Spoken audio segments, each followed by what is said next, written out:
एक मुनि हुए व्याघ्रपाद मुनि। शिव नाम लेना, फूल तोड़कर शिव जी को समर्पित करना,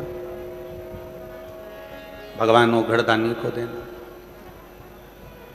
नीचे नीचे के जितने पुष्प थे सब तोड़ लिए गए, ऊपर के पुष्प बचे थे।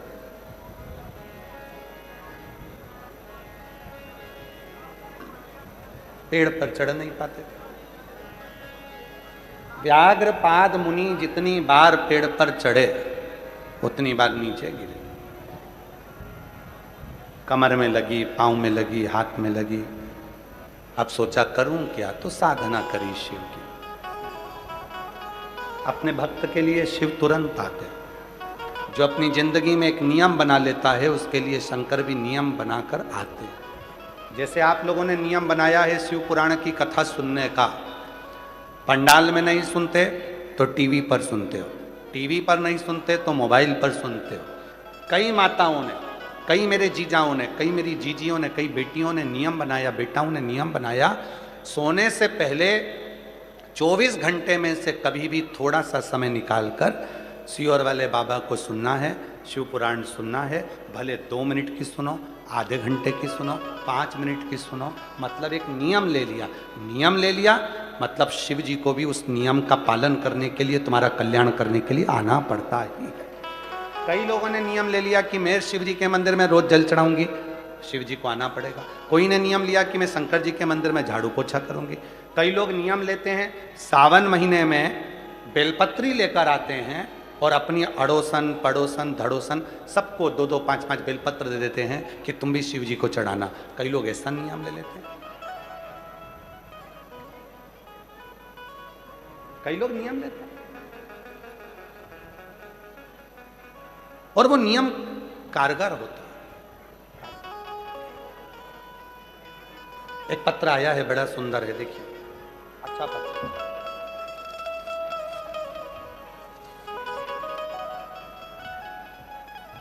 मैं नरेंद्र कुमार सेठ, जगराहो जिला लुधियाना से आई। मेरा मोबाइल नंबर ये है। मैं अपनी पत्नी सहित 2024 में सीहोर गया था। वहाँ पर कुबेरेश्वर धाम में प्रार्थना की थी, कंकर शंकर की पूजन किया था और रुद्राक्ष लेकर भोले बाबा से प्रार्थना करके आया था कि भोले बाबा मेरे बेटे की सरकारी नौकरी लग जाए। हम 2025 में भटिंडा की कथा को सुनने के लिए पंडाल में आए थे, जो पहले श्री अमरजीत जी मेहता जी ने कराई थी, उसको हमने पंडाल सुनी थी 2025 में। मैंने बाबा की कथा में ऐसा सुना था कि जो पंडाल में बैठकर मांगते हैं वो मिलता है। कहीं बैठे हों श्री नरेंद्र कुमार सेठ, जगराहो जिला लुधियाना से आए हैं और पैदल आए हैं, अगर कहीं बैठे हों तो वो यहाँ पहुँच सकते हैं। व्यासपीठ पर आएँ और बेलपत्र लेकर जाएं, अगर, क्योंकि पैदल आए हैं। आप लोग आए हैं, आप ही पैदल आए, आ जाओ, आप लोग भी आ जाओ। बाबा 2025 में भटिंडा की इस कथा में मैंने निवेदन करा था भोलेनाथ जी से, मेरे बेटे की सरकारी नौकरी लग जाए तो मैं तेरे पंडाल में अगली कथा सुनने को पैदल चल कर आऊँगा। अब मेरे बेटे की नौकरी लग गई तो बाबा की ऐसी कृपा हुई है गुरुदेव, बेटे की नौकरी भी कौन से दिन लगी, जब भटिंडा पंजाब में 18/6/2026 को कथा चालू हुई, उसी दिन बेटे की नौकरी लगी है। बाबा, आज मैं बाबा को धन्यवाद देने के लिए आया हूँ, निवेदन करने आया हूँ कि तूने बड़ी कृपा कर कर मेरे बेटे की सरकारी नौकरी लगा दी। कहीं बैठे हों तो आ सकते हैं। अगला वर्णन है, मेरी बेटी का, मेरा नाम सोमती है, मेरे पति का नाम रमेश बेनीवाल है। मैं हरियाणा के रजिया की रहने वाली हूँ, हिसार जिले से आए हैं, किशनगढ़ की निवासी हूँ। बाबा, मेरी बेटी 2019 से आपसे जुड़े हैं। मेरी बेटी इंडियन नेवी की तैयारी कर रही थी और बाबा की कृपा से उसका सिलेक्शन हो गया। मैं बेटी का फोटो भी लगा रही हूँ। बाबा की कृपा से उसका इंडियन नेवी में सिलेक्शन हो गया। मैं बाबा को यहाँ धन्यवाद देने के लिए आई हूँ और भारतीय सेना में वो सम्मिलित हुई है। एक पत्र और है, जिनके पत्र पढ़े जा रहे हैं वो सब आ सकते हैं। गुरुजी, पिछले महीने मैं नीतू, पति का नाम नरेंद्र कुमार, हम लोग भटिंडा के ही रहने वाले हैं और भटिंडा से ही। पिछले महीने मेरे सिर पर चोट लग गई थी, जिससे मेरी आवाज़ चली गई थी। मैं बोल नहीं सकती थी, पूरी निपट में गूंगी हो गई थी, बोल नहीं पाती थी। सिर में चोट लगने के कारण मेरी मुख की आवाज़ चली गई थी। सारे डॉक्टरों को दिखाया तो डॉक्टर बोले अब ये तो भगवान के हाथ में है, क्योंकि कोई परेशानी नहीं है, पर आवाज़ पूरी चली गई सिर की चोट से।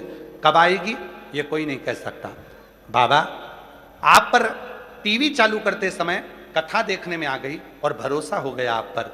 हमें अपने पति को लेकर, परिवार को लेकर सीहोर पहुंच गई और कंकर शंकर की पूजा की।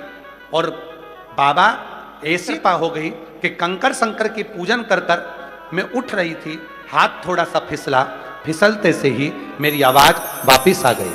मैं बाबा को यहाँ प्रणाम करने के लिए आई हूँ। बाबा ने मेरी आवाज़ को वापिस दिया। कुबेरेश्वर धाम की धरा से मुझे मेरी वाणी वापिस मिली। गुरुजी, मेरे पति को पिछले साल कोई प्रॉब्लम हो गई थी, जिसका इलाज सिर्फ ऑपरेशन बताया गया था, तो मैंने बाबा पर भरोसा रखा और रोज बेलपत्र चढ़ाकर जल देती। कुछ ही दिनों में मेरे पति बिल्कुल ठीक हो गए और ऑपरेशन करने की जरूरत नहीं पड़ी। मैं बाबा को यहाँ प्रणाम करने के लिए आई। एक पत्र और बड़ा सुंदर है।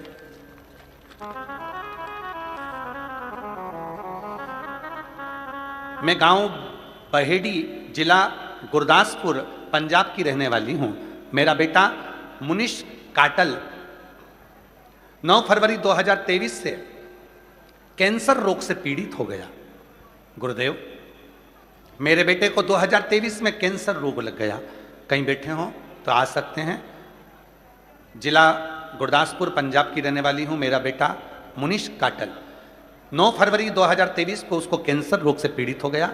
उसकी जांच में डीएमसी अस्पताल लुधियाना से करवाई।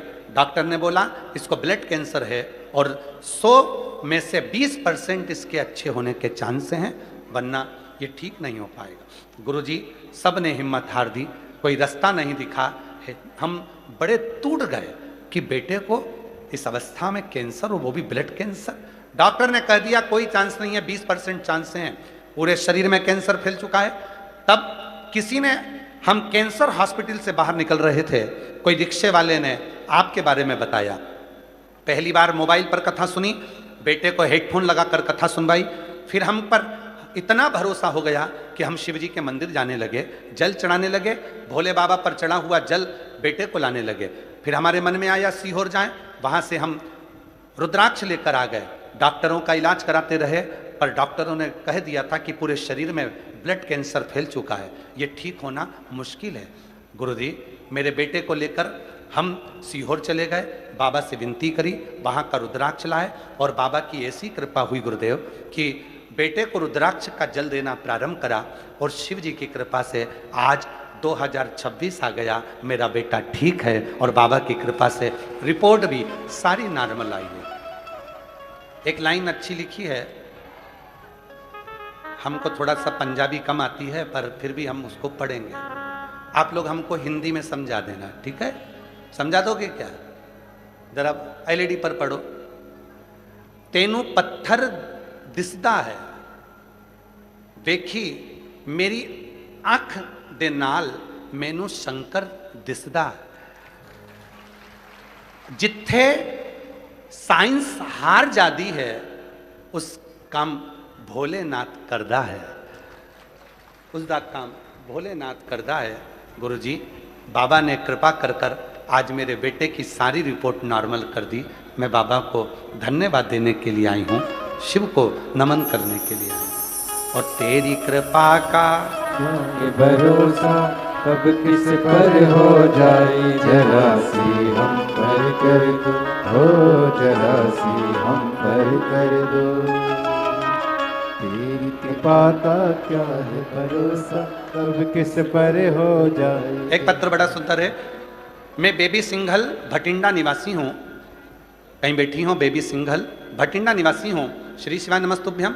सीहोर वाले बाबा सबकी सुनता है। मैं 2024 की कथा में मेरी मम्मी के कहने से पहली बार कथा के पंडाल में कथा सुनने आई। सब लोग कहते थे क्यों पागल होती है, कथा सुनने जाती है, पर मेरी मम्मी ने कहा था अगर तेरे गांव में कथा हो रही है तो जरूर जाना। मैं तो केवल आपकी परीक्षा लेने आई थी, बैठ गई कथा में, एक दिन के लिए कथा सुनने आई थी, पर मैंने पूरे 7 दिन पंडाल में कथा सुनी। मैंने भी कहा दुनिया मांगती है तो मैं भी मांगू। मैंने पंडाल में बैठकर अपने बेटे की नौकरी मांगी थी और सरकारी नौकरी मांगी थी। आज मैं बाबा को धन्यवाद देने के लिए आई हूँ कि 2025 मार्च में मेरे बेटे का सिलेक्शन आर्मी में हो गया। मैं बाबा को यहाँ प्रणाम करने के लिए आई हूँ, नमन करने के लिए आई हूँ। और जो जैसी भावना लाया वो वैसा ही फल पाया। एक पत्र और बड़ा सुंदर है। मेरा नाम मनु शर्मा है, मैं पंचवटी नगर की निवासी हूँ, भटिंडा से। मैं तीसरी बार पत्र चौथी बार लिख रही हूँ और तीसरी कथा सुन रही हूँ। मैं श्री अमरजीत सिंह मेहता जी, श्री पदमजीत सिंह मेहता जी को धन्यवाद देती हूँ, जिनके माध्यम से हमारे भटिंडा में तीसरी बार कथा हो गई। गुरुजी, मैं शिव को अपना पिता मानती हूँ और जो चाहती हूँ मेरा बाबा 3 महीने में मुझे दे देता है। आज मैं बाबा को यहाँ प्रणाम करने के लिए आई हूँ। जो जैसी भावना लाया, आ जाओ वैसा ही फल पाया, नहीं खाली उसे लौटाया, वो मन ही मन हर्षाया, और कर दिया माला माल काशी वाले ने, लुटा दिया भंडार काशी वाले ने, लुटा दिया भंडार काशी वाले ने। बेटी का इंडियन नेवी में हुआ है, एक बार जोरदार ताली बजाएं साथ। कर दिया माल काशी वाले ने,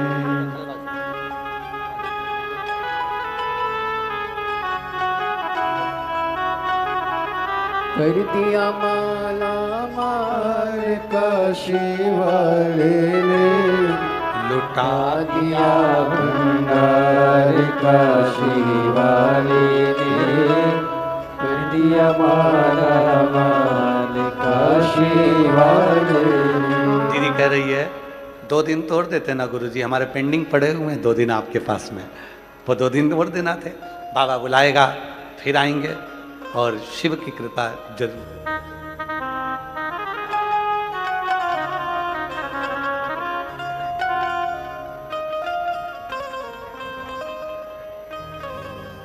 शिव शिव है वो वरदानी।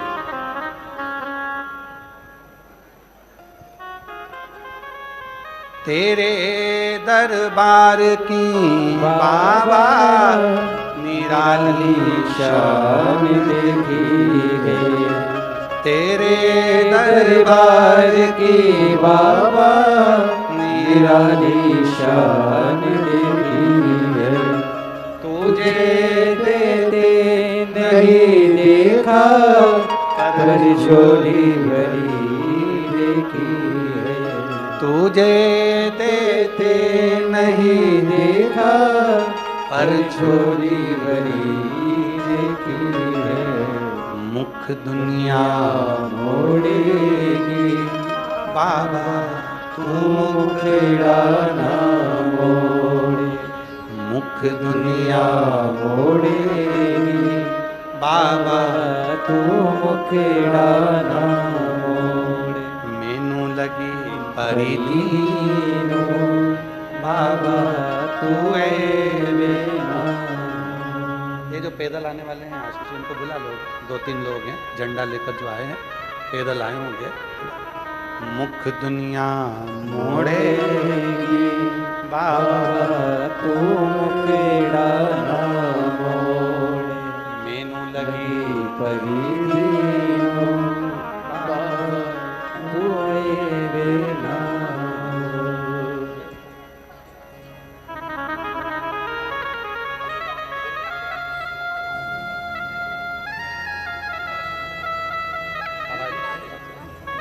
आप ही की वॉइस चली गई थी, आवाज, और बाबा की कृपा से वापस आवाज आई है। एक बार जोरदार ताली बजा कर।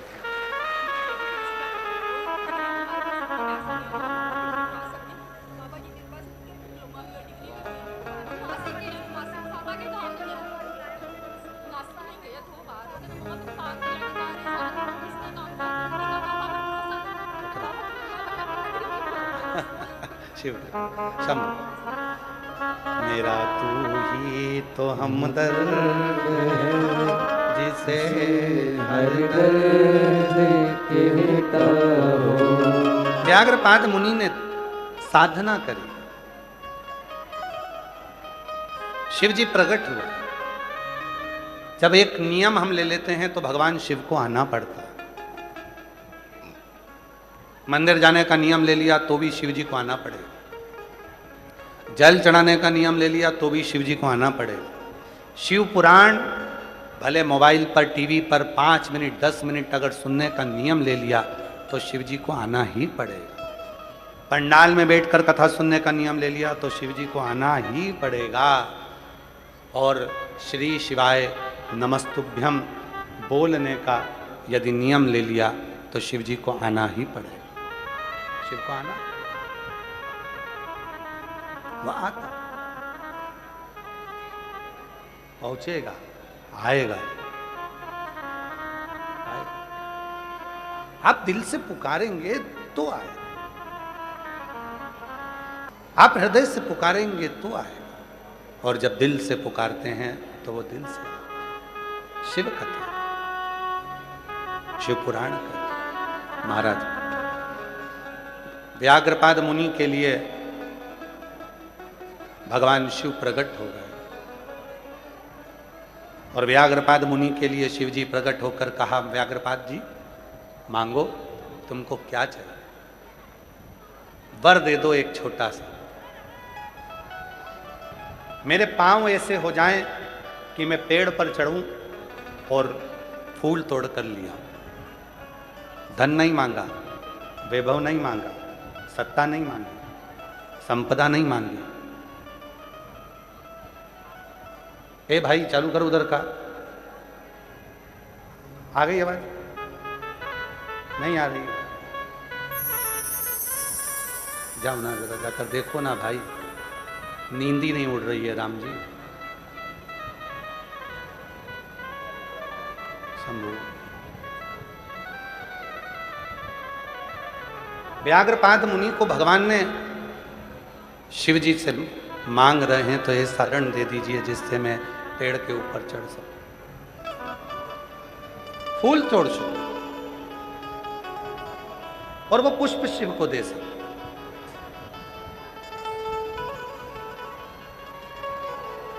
शिव को दे सकूं। बाबा ने वर दे दिया। आ जाए।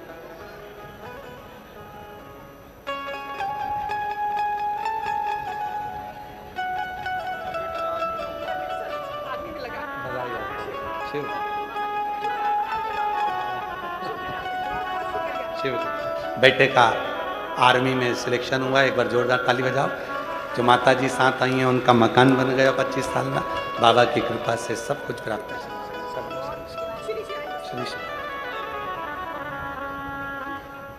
मेरे चरण ऐसे बना दिए जाएं, व्याघ्रपाद मुनि कर रहे हैं, जिससे मैं पेड़ पर चढ़कर पुष्प लेकर आ सकूं।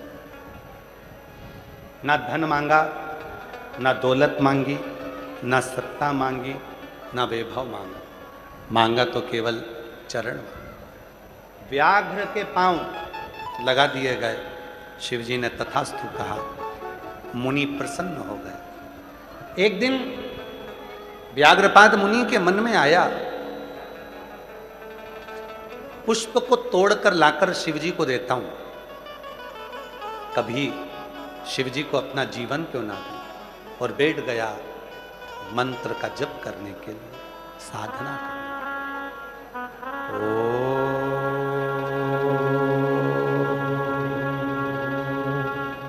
नमः शिवाय।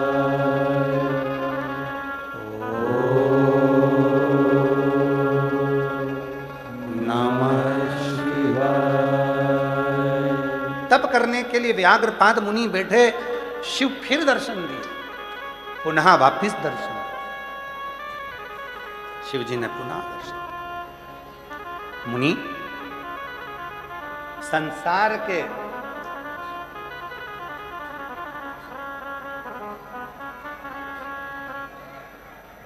ताप को मिटाने के लिए आपकी ये कथा जीवन में उज्ज्वलता देगी, उज्ज्वलता। ये ताप को मिटाने के, भीतर के कष्ट को मिटाने के। शिव जी का एक नाम पड़ गया व्याघ्रेश्वर महादेव। जम के बोलिए, कौन से महादेव? व्याघ्रेश्वर महादेव। शिव जी का एक नाम। शिव पुराण कथी है, भगवान शंकर का चरित्र कथा है। शिव महापुराण की कथा कहती है, भगवान शंकर का पवित्र चरित्र वर्णन करता है। डॉक्टर यदि बता देते हैं कि गर्भ में जो बच्चा है उसका हृदय नहीं बना, या चेहरा नहीं बना, या शरीर का कोई अंग नहीं बना, डॉक्टर ने बताया कि तुम्हारे गर्भ में जो बच्चा है वो अंदर उसका शरीर पूरा नहीं बना है, कोई तकलीफ उसके शरीर में आ गई है, या कहीं ना कहीं उसके हृदय में छेद है, या कहीं कुछ प्रॉब्लम है।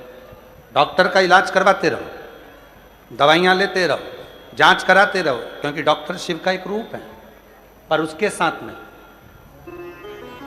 शिव जी के मंदिर में जाकर शंकर जी के ऊपर 5 बेलपत्र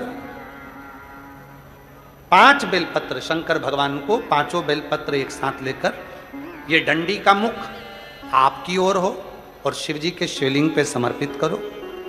2 लोटा जल लो, व्याघ्रेश्वर महादेव का नाम लेकर थोड़ा थोड़ा सा जल शिव जी पे समर्पित करो 7 बार। उस जल को, चढ़े हुए जल को लेकर आओ। गर्भवती नारी उस जल का आचमन करना प्रारंभ करे, बच्चा पूर्ण तरह से स्वस्थ होना प्रारंभ हो जाएगा। और फिर वापिस डॉक्टर से जांच करवाओ, बाबा चाहेगा तो वो पूर्ण सुखी हो, पूर्ण स्वस्थ। शिव का एक स्वरूप है भगवान शिव।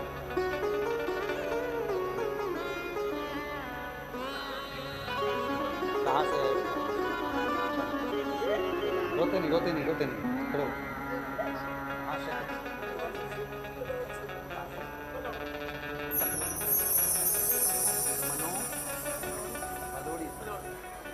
भदोड़ से पैदल बाबा की कामना थी, 70 किलोमीटर दूर से पैदल चले आ रहे हैं। एक बार जोरदार ताली बजाकर साथ।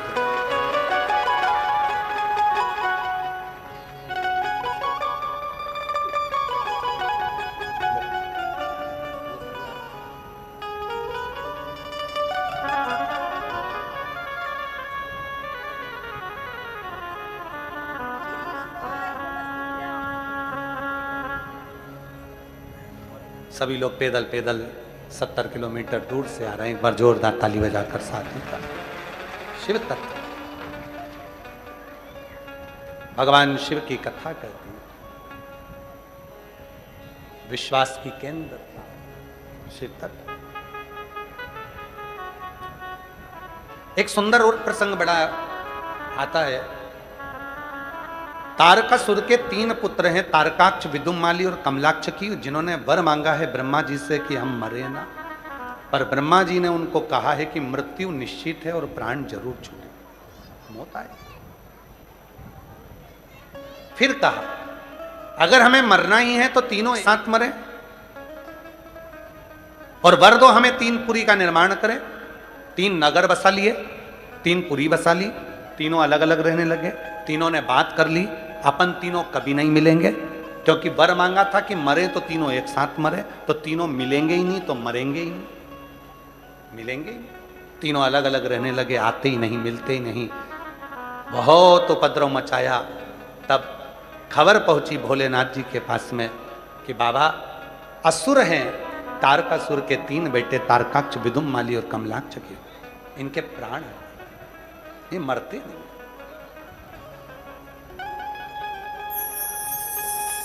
मरते नहीं। शिव बोले ठीक, 33 कोटि देवता पशु बने, मैं उनका पति बनूं, भाग कर जाना, तीनों को एक जगह इकट्ठा करना, मैं उन तीनों का संहार करूं। पशु बनकर देवता गए, सबको एक जगह पर एकत्रित करा। भगवान शंकर बड़े नंदी का रूप लेकर गए। जैसे ही उन्होंने अपने सींगों से मारना चाहा, कमलाक्षकी ने नीचे से फरसा उठाकर शिव जी के शीश पर मारा। बड़े बल नंदी का रूप था, शीश कटकर नेपाल में जाकर गिर गया। वहां शिव जी का नाम पशुपति नाथ हो गया। धड़ केदार पर गिर गया, जिससे वो केदारेश्वर नाथ हो गया। केदारेश्वर नाथ। भगवान शिव ने देखा कि ऐसे मरने वाले नहीं। शिव जी अपने असली स्वरूप में आए।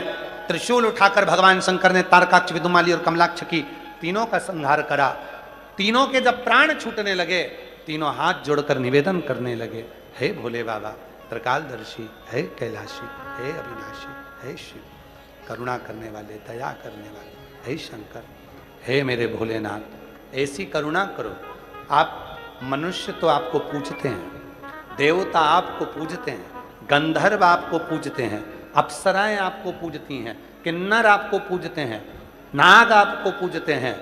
हम निवेदन करते हैं कि पशुओं का भी कोई देव नहीं, और पशुओं के देव के रूप में आप पूजा कर हम जीवों का भी कल्याण करो। उनका नाम पशुपति नाथ। शिव जी ने वर दिया, तारकाक्ष, विदुमाली, कमलाक्षकी तीनों सुनो, केवल में पशुओं का ही नहीं, मनुष्य, गंधर्व, नाग, असुर, जितने भी संसार में जीव जन्म लेंगे, जो संसार में पैदा होगा, चाहे वो मानव हो, चाहे वो कोई भी हो, उसने अगर मेरी साधना करी है तो उसको मैं वर प्रदान जरूर करूंगा, उसको छोड़ नहीं सकता। वो मेरा है।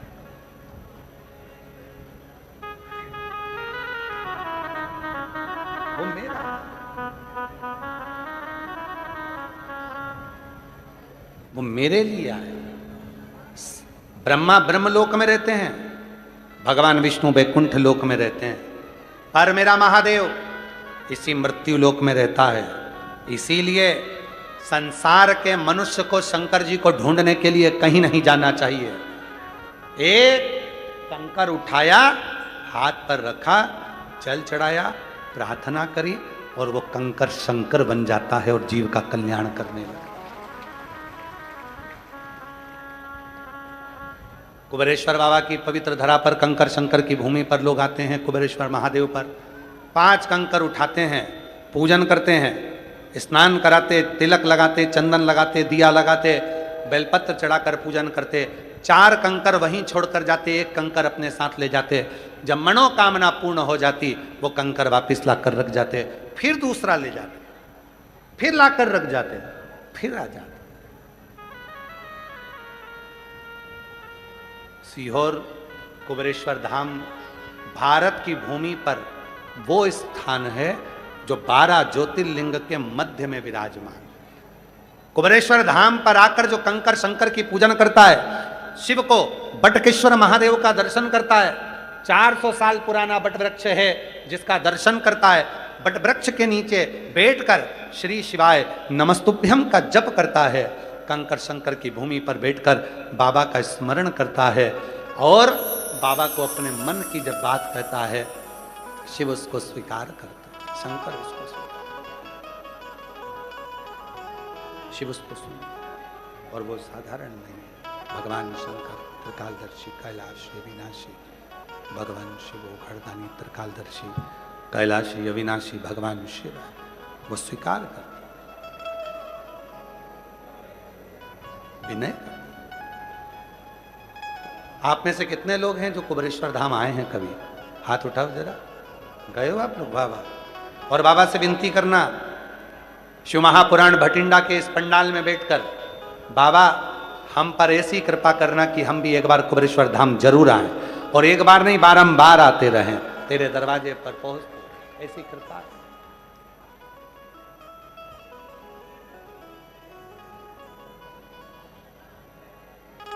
सबको देता है तो हमको कृपा करुणा।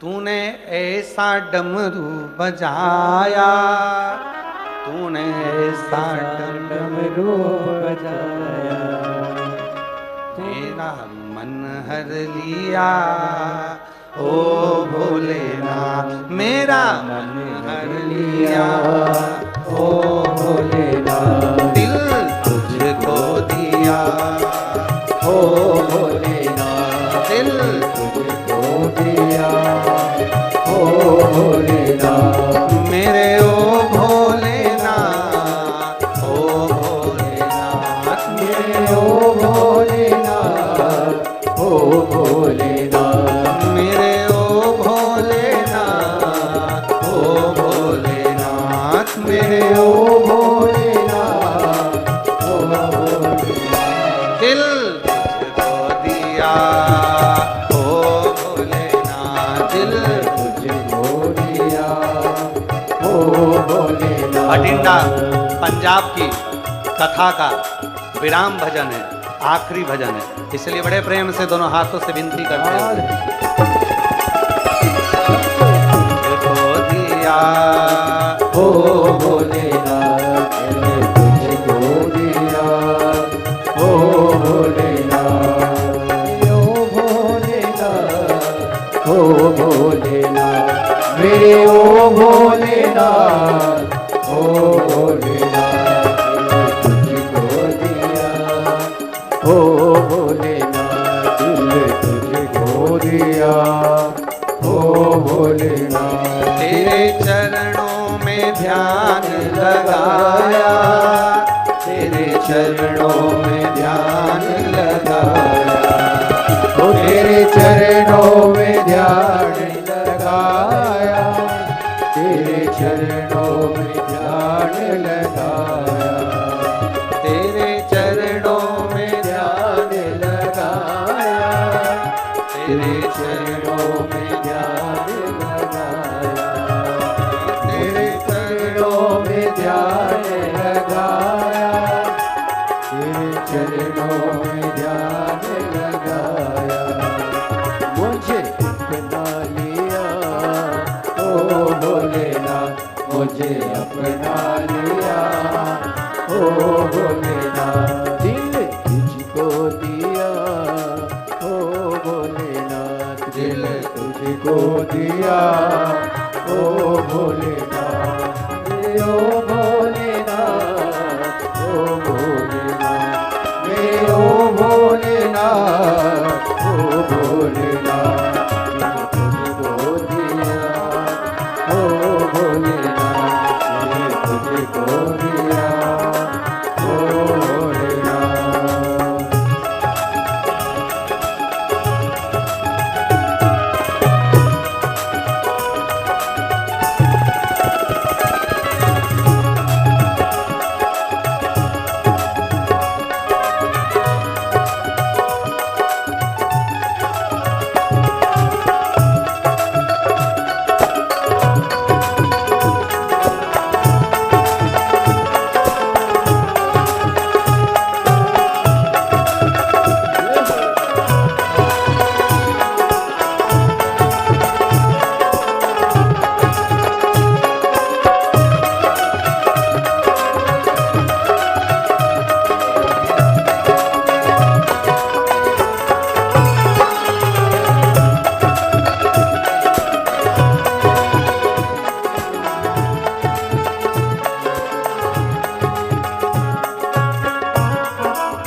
किनारे, मैं तो बैठी थी गंगा किनारे, मैं तो बैठी थी गंगा किनारे, मैं तो बैठी थी गंगा किनारे, मैं तो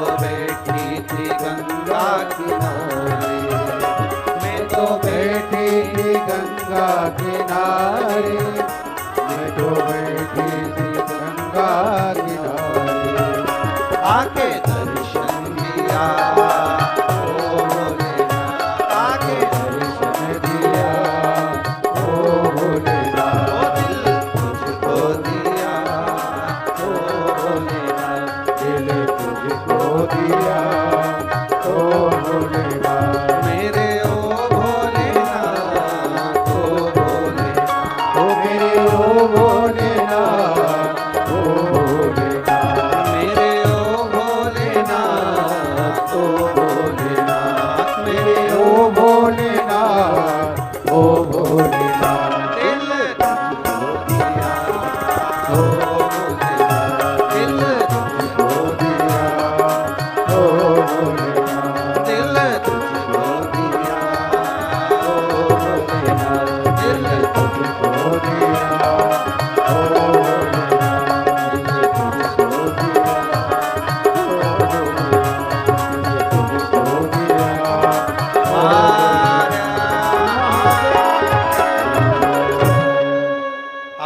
स्थान पर बैठकर, आज कथा का विराम दिवस है, एक बार फिर मौका मिला है प्रार्थना करने का।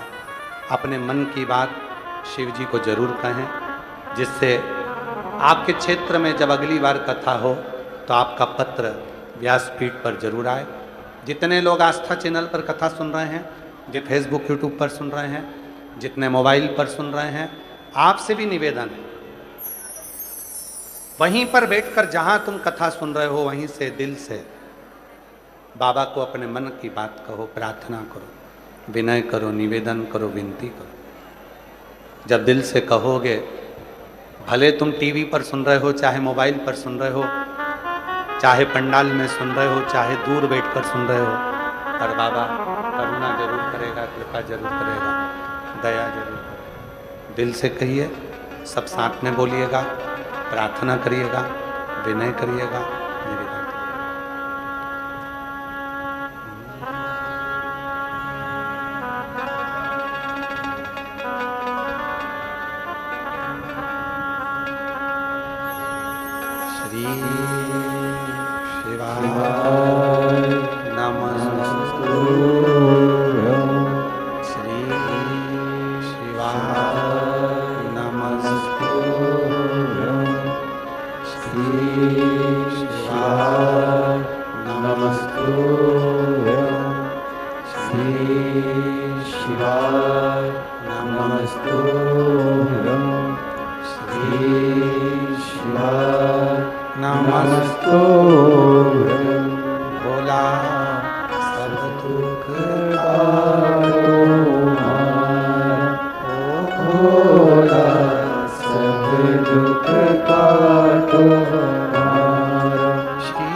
देवाधिदेव महादेव भगवान शिव की कथा कर रहे हैं, शिव महापुराण की कथा वर्णन कर रहे हैं। तारकासुर के 3 बेटों का संहार किया।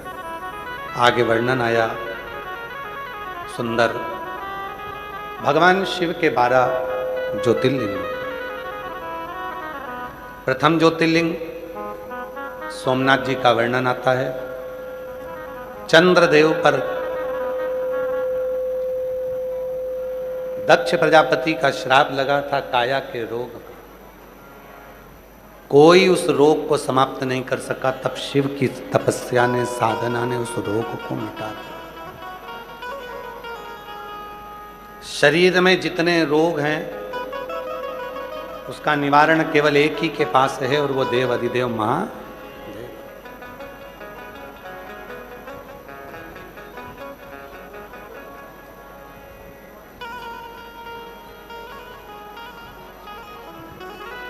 रोग ज्यादा है, शिव मंदिर में प्रदोष के समय पर, शाम के समय पर बोला करो, कष्ट हर, दुख हर, रोग हर, दारिद्र हर, खुशी की लहर कर। नमः पार्वती पते हर हर महादेव।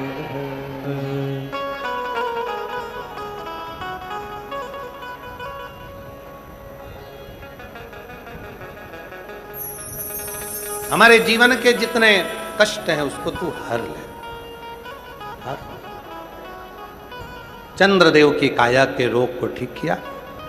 भगवान कार्तिकेय जी रुष्ट होकर चले गए तो उनको मनाने के लिए शिव पार्वती जी गए श्रीशैलम पर, मल्लिकार्जुन के रूप में विराजमान हुए। मल्लिकार्जुन। अगला वर्णन आया है, दूषण नाम के राक्षस का संहार करने के लिए भगवान महाकाल बन गए। विंध्य नामक पर्वत को दर्शन दिया तो ओमकारेश्वर बन गए। नर नारायण के उद्धार के लिए केदारनाथ बन गए। कुंभकर्ण के बेटे भीम का संहार कर कर भगवान शिव भीमा शंकर बन गए। मनु शत्रुपा के कष्ट को मिटाने के लिए भगवान विश्वनाथ बन गए। गौतम बाबा पर गौ हत्या का दोष लगा, उस दोष को समाप्त करने के लिए बाबा त्र्यंबकनाथ बन गए।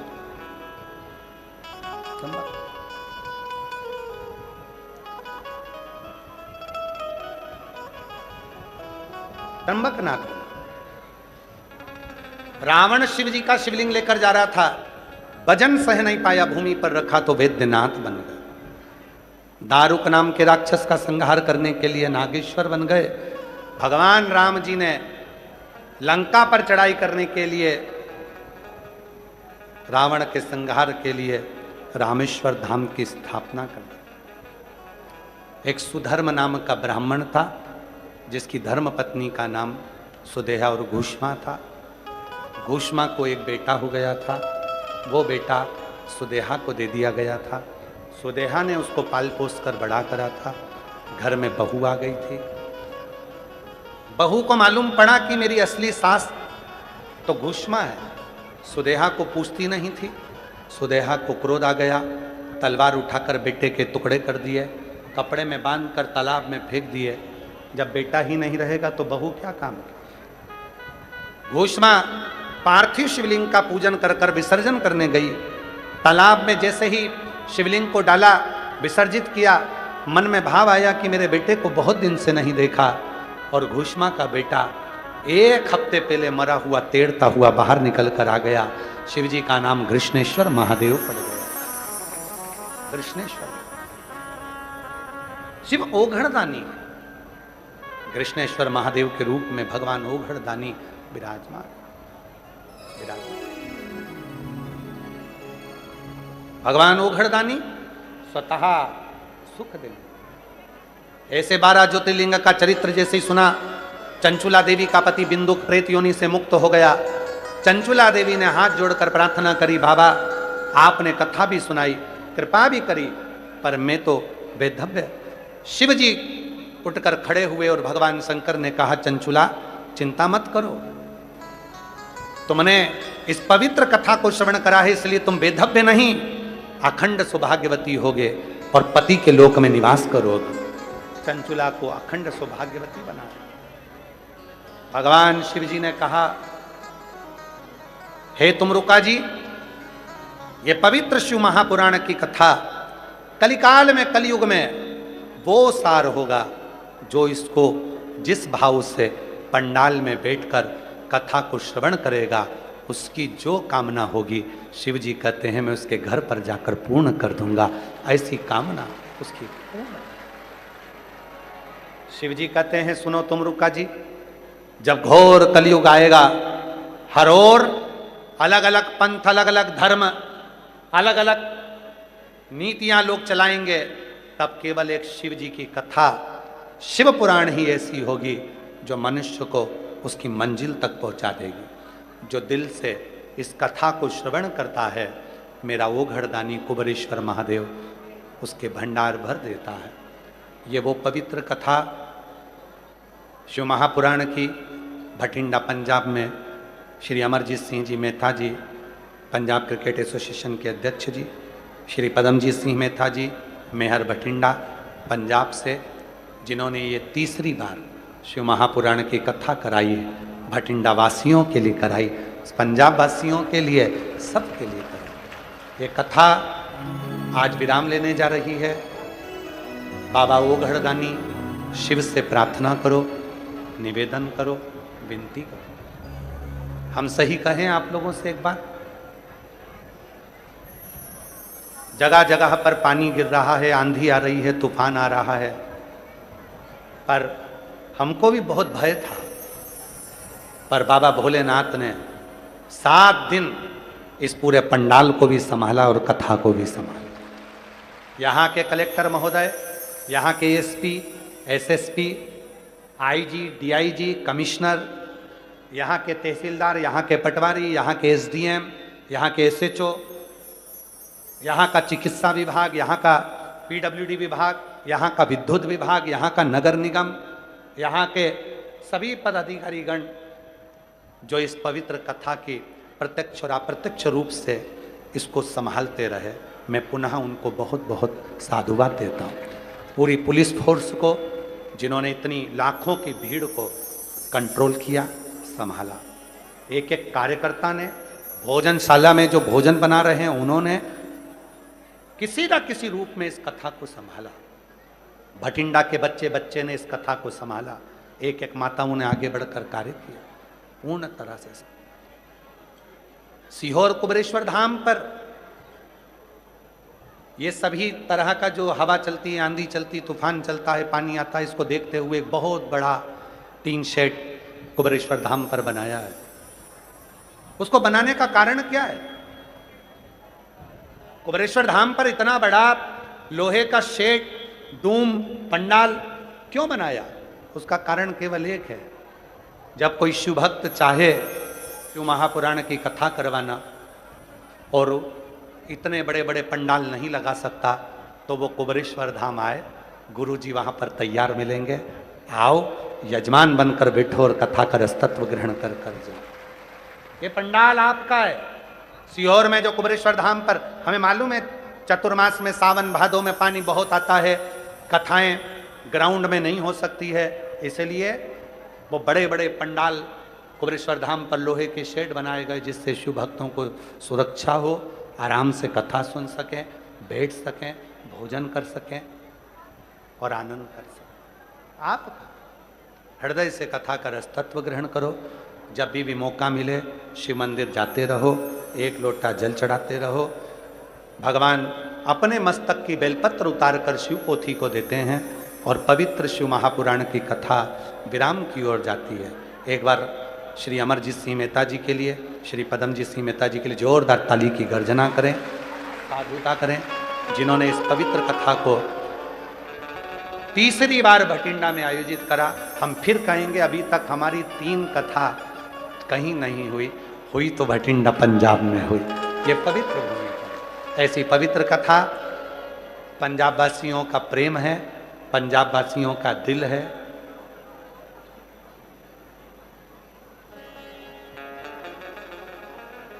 वो कहते हैं ना, तुसी एकदम मस्त हो जी, तुम लोग बड़े अच्छे हो, इसलिए ये शिव महापुराण की कथा भी तीसरी बार पंजाब तक पहुंच गई है। एक बार पुनः जोरदार ताली की गर्जना करते हुए मैं आभार व्यक्त करने के लिए माननीय श्री अमरजीत सिंह मेहता जी को आमंत्रित करता हूं कि वो आभार व्यक्त करेंगे। उसके बाद में आरती होगी। आप जब यहाँ से जाएं तो भूमि को नमन कर कर प्रणाम कर कर जाना, बाबा से प्रार्थना करना, फिर जल्दी आना और बाबा कथा फिर हो। और आपके क्षेत्र में जैसे हिमाचल वाले लिखे, जम्मू वाले लिख रहे हैं, हरियाणा वाले एक बहन जी ने लिखा कि गुरुजी कुरुक्षेत्र कब आओगे? कुरुक्षेत्र भी आओ। हम भी चाहते हैं कि क्षेत्रों में कथा हो, पर व्यवस्थाओं को अनुकूल हो, हम भी चाहते हैं। और बाबा कथा कराता रहेगा, कथा करते रहेंगे और आप लोग सुनते रहेंगे। आनंद हो। हर हर तेरे दर पे आके मुझे क्या मिला है, तेरे दर पे आके मुझे क्या मिला है। ये मैं जानता हूँ या वो जानता है, ये मैं जानता हूँ या वो जानता है, तेरे दर पे आके मुझे क्या मिला है। न्यूज़ वाले पूछते हैं आप लोगों के पास में आके, तुम यहाँ आते हो इतनी गर्मी में, इतनी धूप में, इतनी दूर से, तुम्हें कुछ मिला है? अब वो न्यूज़ वाले को कौन बताए? तेरे दर पे आके मुझे अरे आवाज नहीं आ रही है उधर भाई, आवाज खोलिए। तो फिर क्यों जनता चला रही है? अगर खोल रखी है मुझे क्या मिला है, तेरे मैं जानता हो या वो जानता है, ये मैं जानता हो या वो जानता है। उधर पीछे देखिए, पीछे वाले वो पीछे क्या है? मुझे क्या मिला है, तेरे दर पे आके मुझे क्या मिला है, ये मैं जानता हो या वो जानता है, ये मैं जानता हो या वो जानता है, तेरे दर पे आके मुझे क्या मिला है, तेरे दर पे आके मुझे क्या मिला है। ये उसके ऊपर निर्भर करता है। एक मुनि की कथा आती है, व्याघ्रपाद मुनि। शिव महापुराण में बड़ी सुंदर चरित्र है इसमें। व्याघ्रपाद मुनि शिव के परम भक्त है। शंकर भगवान के परम भक्त थे व्याघ्रपाद मुनि। शिव जी के इतने परम भक्त थे कि रोज प्रतिदिन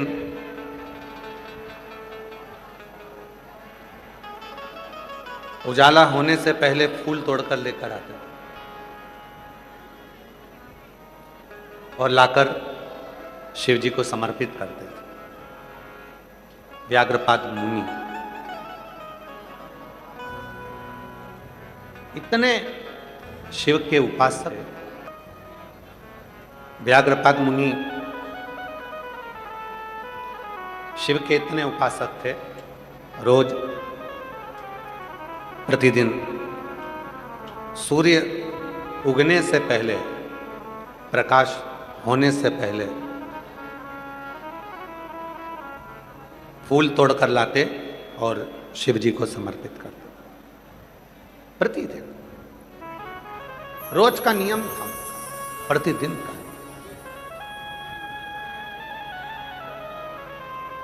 24 घंटे उनके मुख से शिव का नाम निकलता रहता प्रति।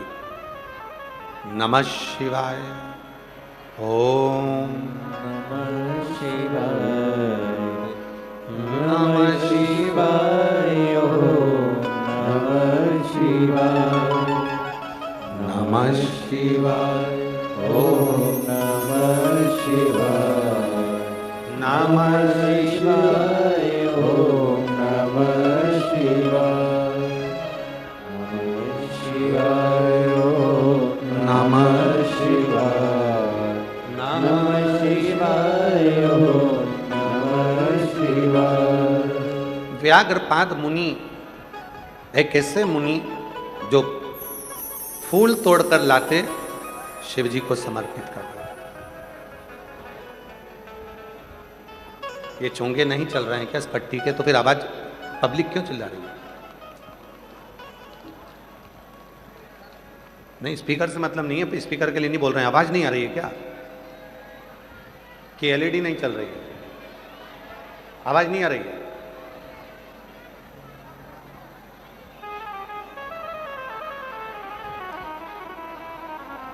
व्याघ्रपाद मुनि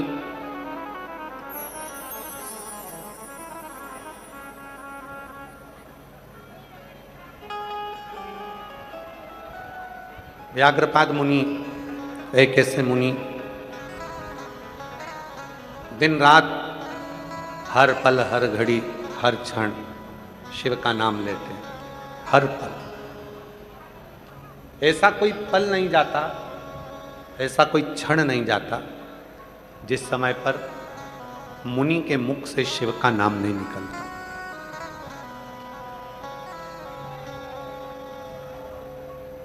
शिव नाम नहीं निकलता। हर पल शिव का नाम, हर घड़ी शिव का नाम। और एक नियम,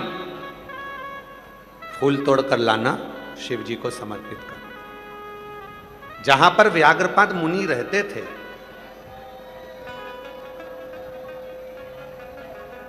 जहां पर व्याघ्रपाद मुनि रहते थे,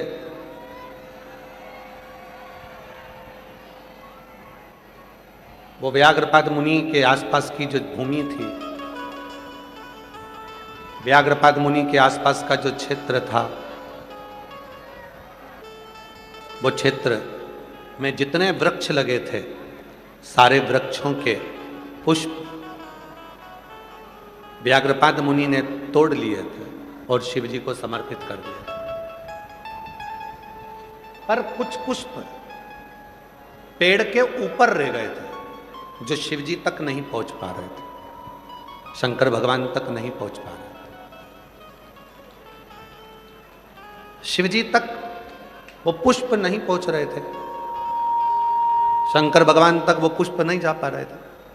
तो एक दिन व्याघ्रपाद मुनि के मन में आया कि मैं नीचे नीचे के पुष्प तो तोड़ लेता हूं, पर ऊपर का जो पुष्प है वो नहीं टूट पाता।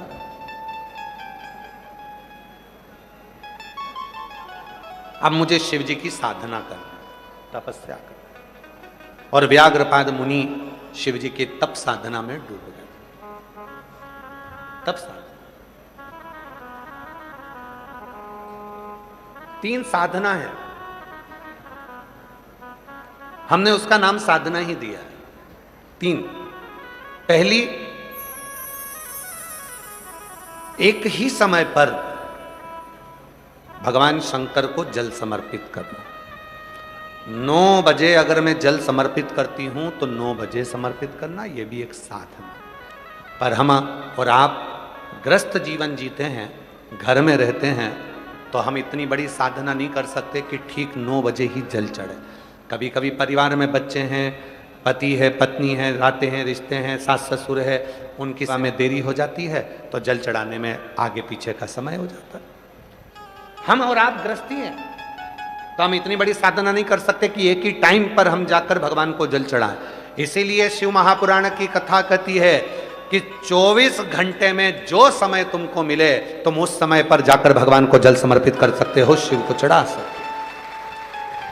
शिव स्वीकार करेगा। सुबह का जल भी शंकर भगवान स्वीकार करते हैं, तो दोपहर का जल भी शिव जी स्वीकार करते हैं। संध्या काल का जल, प्रदोष काल का जल भी शिव स्वीकार करते हैं। तो रात्रि में भी अगर हमारे जीवन में दुख आता है, कष्ट आता है, तकलीफ आती है, और रात में भी अगर कोई एकदम कष्ट आ गया और तुमने बाबा को 1 लोटा जल चढ़ाया, तो वो रात को भी स्वीकार करता है, क्योंकि मेरे शिव और माँ जगत जननी, एक मेरे भोले बाबा और एक मेरी माँ जगत जननी दुर्गा भवानी, एक ऐसी हैं, दुनिया में किसी देवता की रात्रि नहीं होती, केवल ये 2 देवता ऐसे हैं, एक शिव और एक शक्ति, जिनकी रात्रि होती है शिवरात्रि, नवरात्रि, इनकी रात्रि मान्य होती है। बाकी के किसी देवता की रात्रि की स्मरणता नहीं, पर केवल 2 देवता हैं, एक महादेव और एक मां शक्ति दुर्गा भवानी आद्य शक्ति, जिनकी रात्रि होती है। पिता और मां कभी नहीं सोते, रात भर। कई बच्चे कहते थे, मम्मी तुम्हें नींद आती कि नहीं आती? क्यों? सुबह से जल्दी उठ जाती हो, कितनी खटर पटर आवाज आने लगती है, नींद नहीं आती तुमको? मम्मा बोलती है, बेटा अब आती नहीं है, हम सो लेते जितनी देर हमको लगता है। तुम तो दिन में भी नहीं सोती हो, तुम्हें नींद नहीं आती क्या? अरे कोई माँ से पूछे, जिस माँ के बच्चे बड़े हो जाते हैं, उस माँ से पूछे कि उस माँ को नींद क्यों नहीं आती है। उसको मालूम है कि घर है, परिवार है, बच्चे हैं, पति बाहर रहे, इधर गए उधर गए, बच्चे इधर गए उधर गए, तो टेंशन में नींद नहीं आती। लोग कहते हैं पिताजी को नींद नहीं आती। पिताजी से कोई पूछे कि उनको नींद क्यों नहीं आती, क्योंकि उनको भी चिंता रहती है, आगे बच्चों का करना क्या है, कैसे करना है, क्या करना है, उसको भी नींद नहीं आती।